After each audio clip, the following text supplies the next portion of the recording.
जय छठ मैया। आप सभी को छठ पर्व की बहुत बहुत शुभकामनाएं। छठ पर्व एक महानतम तप जो वैदिक हिंदू संस्कृति का हिस्सा है। एक ऐसा तप जो विश्व के महानतम और कठिनतम व्रतों में से एक माना गया है। कार्तिक मास के शुक्ल पक्ष की षष्ठी को मनाए जाने वाला यह पर्व हिंदुओं के लिए बड़े ही शान का और सम्मान का पर्व है।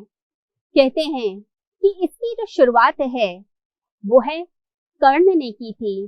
सूर्यपुत्र कर्ण जो सूर्य के उपासक भी थे और सूर्य देवता की पूजा किया करते थे। कहते हैं कि घंटों वह पानी में खड़े रहकर सूर्य को अर्घ्य दिया करते थे और सूर्य भगवान से प्रार्थना किया करते थे। महाभारत में ऐसा भी वर्णन आता है कि द्रौपदी ने इस छठ व्रत की उपासना करी, सूर्य उपासना करी, छठ का व्रत किया था, जिसके फल स्वरूप पांडवों को उनका राज्य वापस मिल गया था।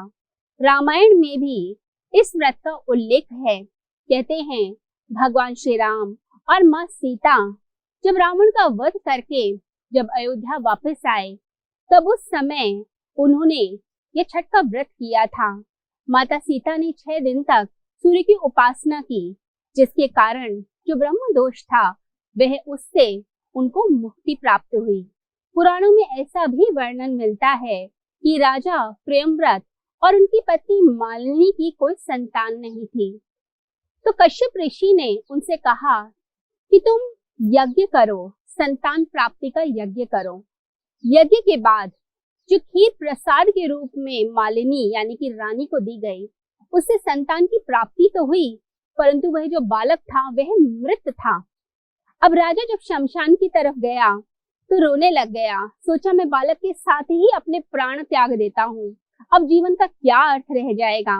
तो कहते हैं कि माँ कात्यायनी, जिन्हें षष्ठी मैया या छठ मैया भी कहा जाता है, वह प्रकट हुई और उन्होंने राजा से कहा कि पूरी श्रद्धा के साथ तुम मेरी व्रत और उपासना करो, जिसके बाद तुम्हें पुत्र रत्न की प्राप्ति होगी और तुम्हारे सारे जो दोष हैं वह दोष भी मिट जाएंगे।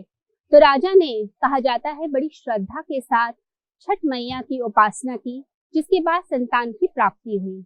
ये जो व्रत है ये कार्तिक मास की शुक्ल पक्ष की चतुर्थी से प्रारंभ होकर कार्तिक मास के शुक्ल पक्ष की सप्तमी तक चलता है। तो पहला जो दिन होता है उस दिन व्रती महिलाएं घर को पवित्र करती हैं, शुद्ध करती हैं, घर की साफ सफाई करती हैं और फिर बड़े ही सात्विक ढंग से भोजन पकाया जाता है। ये भोजन ज्यादातर लौकी और चने की दाल को मिक्स करके एक सब्जी बनाई जाती है और भात या चावल के साथ इसको ग्रहण किया जाता है। तो पहला दिन बड़ा ही इम्पोर्टेंट होता है, बड़ा ही महत्वपूर्ण है। इसमें पवित्रता को धारण करते हैं। लोग कहते हैं कि उगते सूर्य को देखना चाहिए। लोग कहते हैं कि ब्रिटिश राज के अंदर कभी सूर्य अस्त नहीं होता था। ये सब बातें लोग करते हैं, परंतु हमारे देश के अंदर सूर्य को देवता माना गया है। सूर्य चाहे डूबता हुआ हो या उगता हुआ, हम दोनों तरह से ही सूर्य की उपासना करते हैं। तो पहले दिन जो है डूबते सूर्य की उपासना की जाती है और शाम को बांस की टोकरी में पूजा की सामग्री रखकर और साथ ही साथ व्रत का सामान रखकर भगवान सूर्य नारायण को अर्घ्य दिया जाता है। अर्घ्य में दूध और कच्चा दूध और पानी मिलाकर अर्घ्य दिया जाता है। इसके बाद अगले दिन सुबह सुबह जो है दोबारा से सूर्य भगवान के पास जाकर नदी के किनारे या तालाब में या पोखरी में खड़े होकर फिर से सूर्य भगवान को अर्घ्य दिया जाता है। इसके बाद पूरा दिन व्रत करते हैं और शाम को गन्ने के रस में बनी हुई खीर बनाई जाती है, जिसे खरना कहा जाता है। तो व्रती महिला को पहले दिया जाता है, उसके बाद घर के लोग उसे ग्रहण करते हैं और आसपास के लोगों को भी आमंत्रित किया जाता है, वह भी इस प्रसाद को ग्रहण करते हैं। व्रत का जो सामान है वह सामान बड़ा ही इंपॉर्टेंट होता है। उसके अंदर कसार बनाया जाता है, ठेकुआ बनाया जाता है। तो अगला जो दिन होता है यानी कार्तिक मास की जो षष्ठी होती है, उसके अंदर पूरा दिन व्रत का सामान बनाया जाता है। उसके अंदर ठेकुआ प्रमुख होता है। ठेकुआ यानी कि आटे और चाशनी घी से बना हुआ एक पकवान है, जो बनाया जाता है, जो भगवान सूर्य को अर्पित करते हैं, और जो व्रत का जो प्रसाद है सबको वितरण किया जाता है। साथ ही साथ कसार भी बनाया जाता है। पूरे दिन पानी की एक बूंद भी महिलाएं ग्रहण नहीं करती हैं, व्रती ग्रहण नहीं करते हैं। तो निर्जला व्रत होता है, कुछ खाते भी नहीं है, पानी भी नहीं पीते हैं। और शाम को एक वेदी बनाई जाती है जल के किनारे, चाहे वो नदी हो, तालाब हो, कोई पोखरा हो, तो उसके आसपास एक वेदी बनाकर और चारों दिशाओं में गन्ने को खड़ा किया जाता है और फिर जो है कोई गमछा या साड़ी बांधी जाती है। तो वेदी पर प्रसाद चढ़ाते हैं, सूर्य नारायण को अर्घ दिया जाता है शाम के समय, और पूरे हर्ष उल्लास के साथ इसे मनाया जाता है। और महिलाएं मंत्रोच्चारण नहीं करती, वह गीत गाती है। तो बड़ी ही श्रद्धा का यह एक उत्सव होता है जिसके अंदर बड़ी श्रद्धा के साथ गीत गाए जाते हैं, बड़ी भावना के साथ भगवान को पुकारा जाता है। लोग संतान की रक्षा के लिए, सुरक्षा के लिए और अपनी इच्छाओं की पूर्ति के लिए इस व्रत को करते हैं। घर में समृद्धि आए, सौभाग्य जागृत हो, इसके लिए महिलाएं अपने घर के लिए प्रार्थना करती हैं और बड़ी सुंदर सुंदर गीतों को गाया जाता है।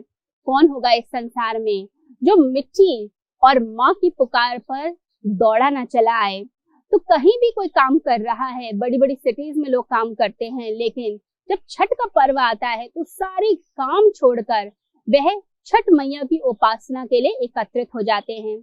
और जो चौथा दिन होता है, उस दिन सुबह सुबह सूर्य नारायण को अर्घ देने के बाद महिलाएं जो हैं अपने व्रत को खोलती हैं। जो व्रती हैं वह कच्चे दूध को ग्रहण करते हैं और व्रत का जो थोड़ा सामान है उसे भी ग्रहण करते हैं, प्रसाद लेते हैं, क्योंकि व्रत के तुरंत बाद आप ज्यादा खा भी नहीं सकते हैं, तो थोड़ा सा ही कुछ ग्रहण किया जाता है। तो ये एक महानतम और कठिनतम व्रत है जिसके अनेक फायदे होते हैं।